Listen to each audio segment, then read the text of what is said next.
Welcome to the Empowerment Zone with Ramona Houston, where we zone in on Black and Brown relations and our journey to empowering our communities.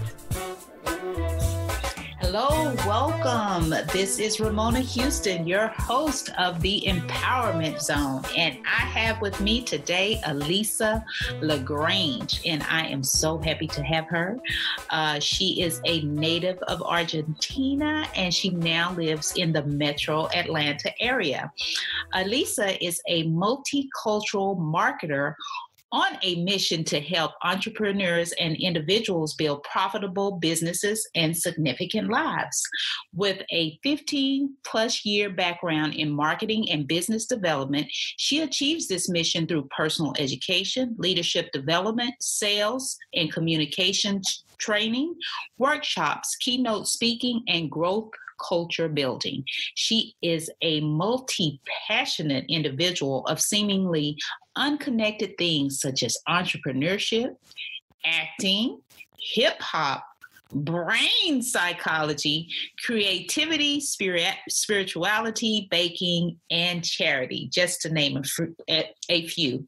Elisa earned her Bachelor's of Business Administration degree in marketing and has specialized in branding, digital strategy, and integrated marketing.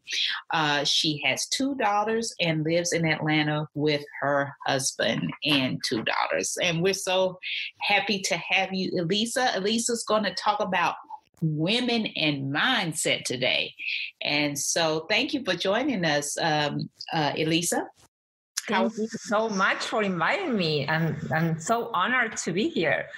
Yeah, well, I can't wait to hear you talk about your topic, women and mindset. I'm also all about empowering women. But before you get there, tell our audience a little bit about yourself. What you talk about all these unrelated things that you're passionate about. Where you're from, what you do. Just give us some information about who you are. Yes, of course. Well, like you said, I'm from Argentina originally. I moved to the States about 18 years ago. So this is home now. And by profession, I'm a marketeer. I'm all about business, developing things. And I got so passionate about coaching women to get to their next level, to help them build their brands, their businesses, and also their lives. Because as women, we have so many things in our plates that sometimes it's really hard to juggle and have it all. It's my passion right now. I'm so focused on doing that. And like you said, and you mentioned, I'm all over the place. I love marketing. I love communication and sales, coaching people, and also acting and presenting and putting out there what I'm all about. And I feel like there are different things, but are all coordinated. They make sense together because you have to put yourself out there in a way that is true to yourself and be authentic of who you are. And you have a message that's unique to you. And for that, you need presentation skills. So you need communication, you need a little bit of acting, and you need to have a clear message of what is that you want to communicate. So I think that everything is related. And on top of that, of course, music is a big part of my life. It's a way of that expressing myself, and I feel like unites people. So every time that I need to work on those crucial conversations or difficulties between people among a team, music is always welcome. So yes, there are different things, but they're related. Well, that sounds great. A lot of people think that people who are multi-talented or have many passions, that they're somehow confused. So I totally agree with you that all of it is interrelated and they all work together.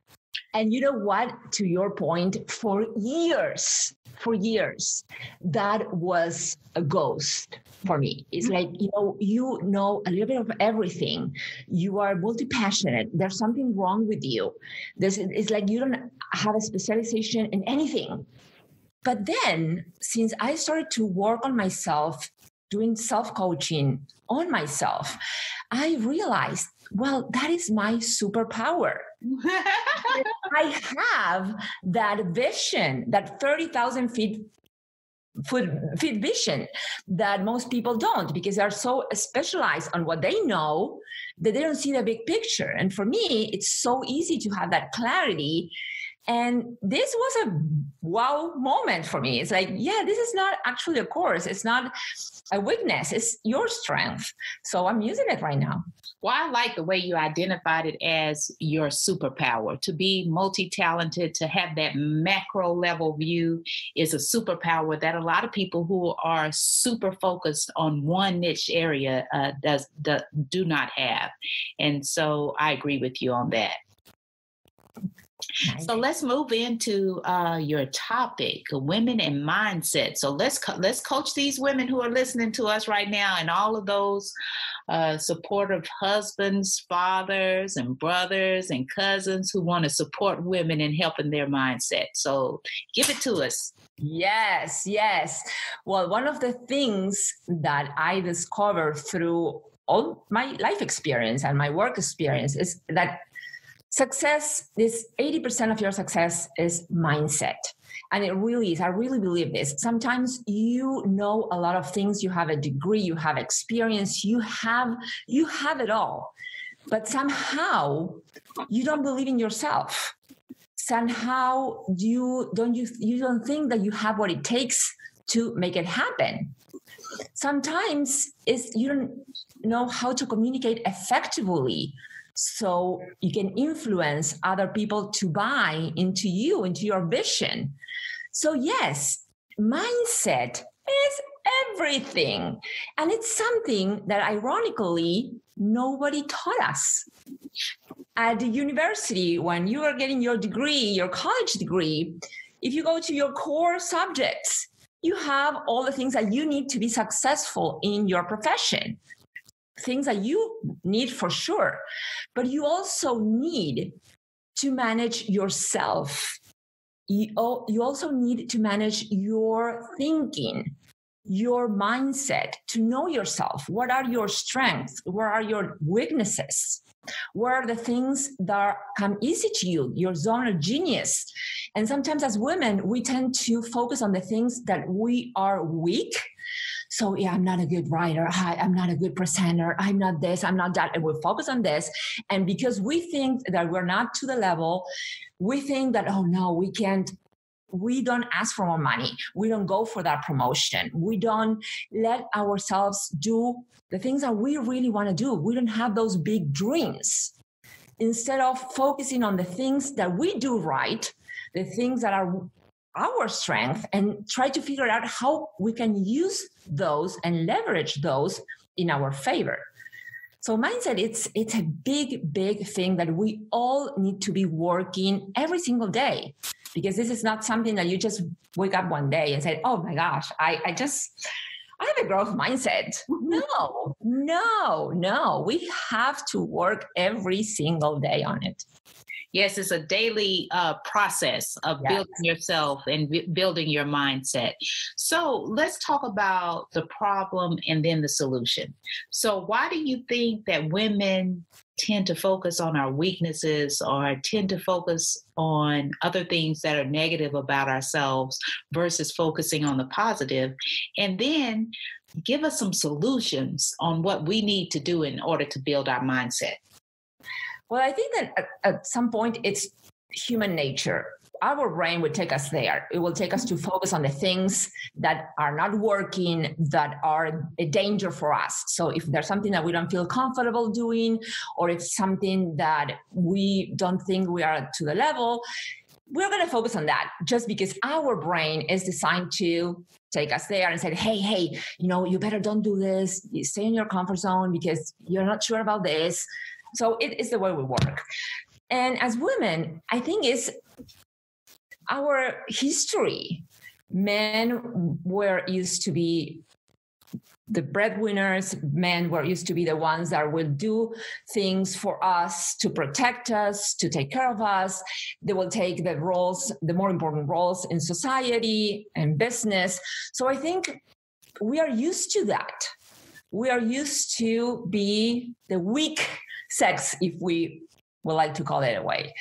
So all that is not helping us in a way to process, well, this could be different.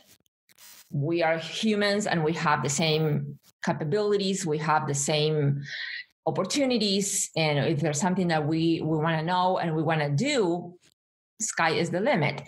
And sometimes it needs reflection and it needs, and maybe it's cultural. I come from Argentina, where in Argentina, it's really women, they have to fight for themselves, for their rights, for the things that they believe, for their education. So it's set up. And if you don't just go and make it happen, society, government, laws, all that is not on your favor. And one of the solutions to this is to first understand that your brain is always going to keep you safe. Meaning, it's nothing that you're doing wrong. It's the way we are built from the caveman era. It's like, yes, we are in danger. You don't know how to do this. It's better if you just stay with the things you can manage and you can do well. Mm-hmm. And if we understand this, every time that we have that little voice saying, oh, no, but, you're not a great speaker, or no, English is your second language, you can't do this. You have to say, you know what? Yes, I know, but yes, I can do this. Yes. I have what it takes. I'm willing to fail to get it right. And it's a mindset that you have to work on every single day, that like we were talking. And then the second one is like, we're here to change things. We don't have to say yes to everything that have been said. So yes, maybe there's not a Tony Robbins female speaker in the world, but I want to be the first one. Exactly. I'm going for it. Yeah. So like, yes, everything that is set up till now is not written in stone. You can change that. You can go for it. And when you are passionate about something, when there's something that matters to you, that you think that you can make a difference, you have to go for it. You have that moral responsibility, and it's nobody else is going to come save you. It's not going to be easy, but you have to do it.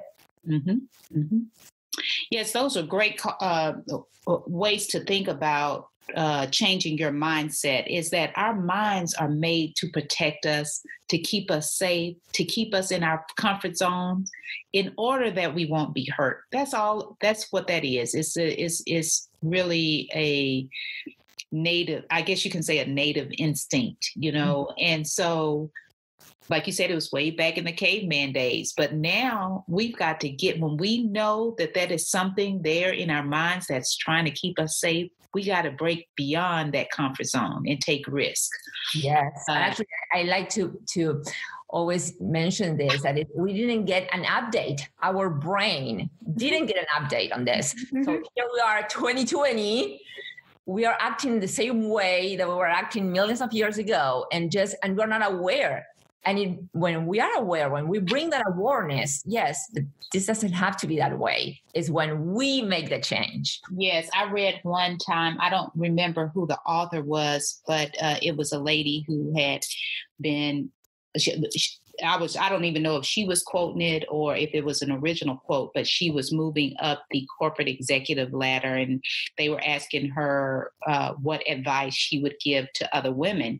And one of the things she stated was, get comfortable with being uncomfortable, that you're going to have to step out of your comfort zone if you are going to achieve the greatness that you are destined to achieve. So that is a really great piece of advice, is stop playing it safe, the way you stated. Exactly. And something that is super important, and as a piece of advice as well, is like, surround yourself with people that want to help you win, that want to help you succeed.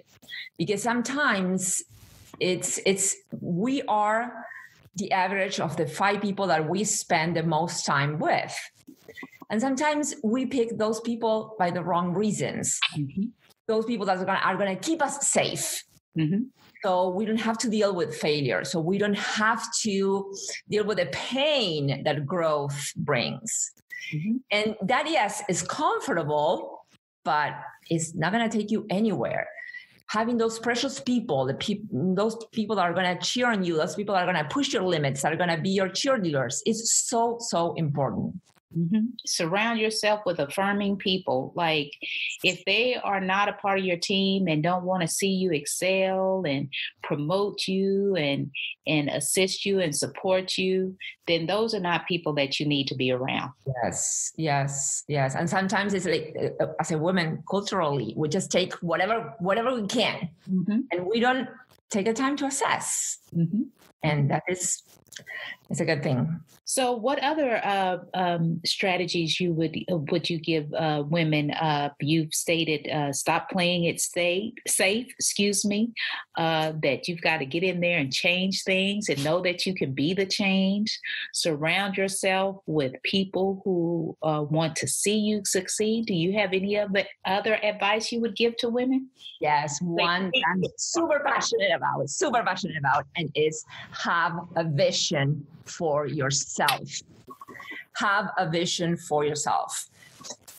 5 years, 10 years, 20 years from now will come. It will happen. We will get there. The question is, how are we going to get there to a destination that we thought that we wanted to go, that we envision, or we're just going to get there? We're going to go with the flow. And there's a huge, huge difference, especially for us, for women, that we have so many things in our plates. We are moms, we are spouses, we are friends, we have our businesses or maybe a career. So many things that we have to juggle that is so easy just to go with the flow and not having a vision, and the vision of that person that you want to be. Because sometimes we focus so much on the things that we are going to accomplish or that we want to have, that there are great things to consider, but not that person that I want to be, the person that you really want to be proud of yourself. For instance, I want to be a person that goes for it, a person that doesn't let failure define her. And if I have that in mind, I'm going to go for things that I never thought in a million years that I will do, because I have that vision for myself. So it's not the goal, or it's not that thing that I want to achieve, but something greater, that vision for myself. So what have you seen, you talk about being a coach, where have you seen that women have fallen short in their vision? Like, what challenges are they having in their ability to create their own visions? They tend to focus on the to have and to accomplish instead of the to be. Mm-hmm. So I work with some women that they got to the career, they are the CEO of the company, or they have a very big role and they're unhappy. And I'm like, what? You have it all. You have that career. You are making the money. People in your team, they love you. Still, you are unhappy. And it's because that vision is not coming from that to be, that person that you want to be at the end of the day. Not what the things that you want to have or the things that you want to do. And that is what most of us makes a mistake, because all society and culture is all about what you get, what you have, the big house, the car, the money you're making, the position you're holding in your company. And those things are important, but more important is what you want to be at the end of the day. Let me push you on that. Can we stay with that person who you used as an example that is, has a great career, has the position? When she finished the process of, she may still be going through her coaching, what did she discover in terms of what she wanted to be? I just want to use her an example so that so our audience can understand what you mean by who do you want to be. Okay, so for this person in particularly, we were doing a work of awareness, of understanding who am I, not as a mom, as a director of this company, as a friend, as a human. Who am I as a human being, who I want to be? And for her, it was really important to have freedom. Freedom not only time, but to do the things that she wanted to do. And she is going for another promotion on a big company where she has to have more people on her shoulders doing all the politics, because when you get to this director VP roles, it's not much about what you want to do, but what you have to do to have everybody happy, and there's a lot of politics involved. So she discovered that part of her unhappiness was that she was doing all these things that she thought were important for her, having the money, having the power, the title in the company, the travel, and all those things, while she wanted to have freedom. And they don't go together. Mm-hmm. If you want to have freedom to decide whatever you want to do, to go and maybe travel with the computer and be able to work and make money and generate, they don't go together. Mm-hmm. So then it was time for her to make a decision. What is more important, to have to do or to be? Mm-hmm. Mm-hmm. And that was a beautiful, beautiful moment. Mm-hmm. That's great. You know, a lot of people, we're all in the process of trying to get in touch with our authentic selves and what type of lifestyle, what type of person we want to be. And I think that you using that particular example is a great example, because a lot of times people think it's the esteem, the career, the money, that will bring us happiness and fulfillment. And that's not the end all to happiness and fulfillment. Yes. And that we have to work on that every day to find out who we are and what we want to be. Yes. And actually, now that you're saying that, it came to my mind an example where she was saying, I want to be authentic. I want to be who I am and being loved for that. I mean, if I support, I'm not going to talk about politics today. I want to say whatever I feel and be loved for the people that belong to me, mm-hmm. Mm-hmm. and be myself. Mm-hmm. And of course, having a VP role where you have to say the correct and the political things is like, I can't be that. Mm-hmm. I have to go with the flow, because if not, I'm not going to have a job. Mm-hmm. Mm-hmm. So it was in every different ways, she was having that internal fight. Mm-hmm. What she wanted to be and how she wanted to be versus what she needed to do, mm-hmm. to stay in that company, to stay in that job, and to be successful in that position. Mm-hmm. That's great. Great. I think you used a great example to support your arguments. So in the last few moments of our interview, do you have any advice for women? You've given us some great strategies, but what do you want to leave us with in terms of developing our mindsets? Yes, I will say work on your personal development every single day, whatever that means to you. Maybe it is reading a book, listening to a podcast, surrounding yourself with people that make you think greater than your circumstance, whatever that is, because you will get into your career, your business, your life, as far as you grow as a person. So they go together. And sometimes we think that we can have all the money, all the success, the big business and whatever, and that will come. But since we didn't grow personally, we don't have that mindset, we don't have that growth internally, we can sustain it over time. So do yourself a favor and work on your personal development every single day. Great advice, Elisa. Spend time with yourself, enjoy yourself, and develop yourself every day. Thank you so much. I'm delighted to have you today. Thank you for being our guest. Thank you so much for inviting me. It was a pleasure. Hi, today I have Elisa Lagrange with us, and she is going to give us some advice for college success. Hi, Elisa. How are you? Hi, how are you? Doing fine. So could you tell us, what schools you attended, your majors and degrees, and what is that one piece of what piece of advice you would give for students who are striving to be successful? Sure. So I'm originally from Argentina. So my education was at the University of Belgrano in Buenos Aires, Argentina, where I got my degree in business administration and marketing. And one piece of advice that I will give to my younger self will be that you're always going or running on two different tracks. One is the track of your major, whatever that is that you are studying, if it is business, engineering, law, whatever that is.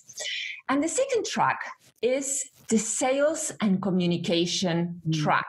And I'm saying this because you may know a lot of things about your field, the things that you need to do and know to be successful in your profession. But if you cannot communicate your ideas clearly, if you cannot influence people, your teammates, your boss, other people, and if you cannot sell yourself, how are you going to get a job? How are you going to work successfully with a team? How are you going to influence people so they buy into your product, your service, your vision? It's super important. And sometimes this communication and sales skills are not included in your core program. So if you are an engineering degree, most likely you're not going to have communication and sales training.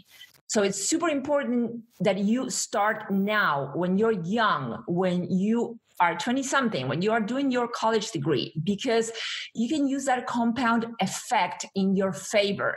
You can start practicing low-stake situations, and nothing is going to happen. You're not going for that big job or that big interview.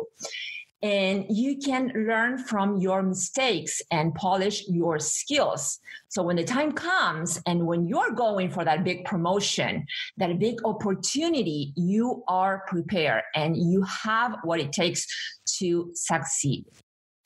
I love that advice. You're on two tracks in college.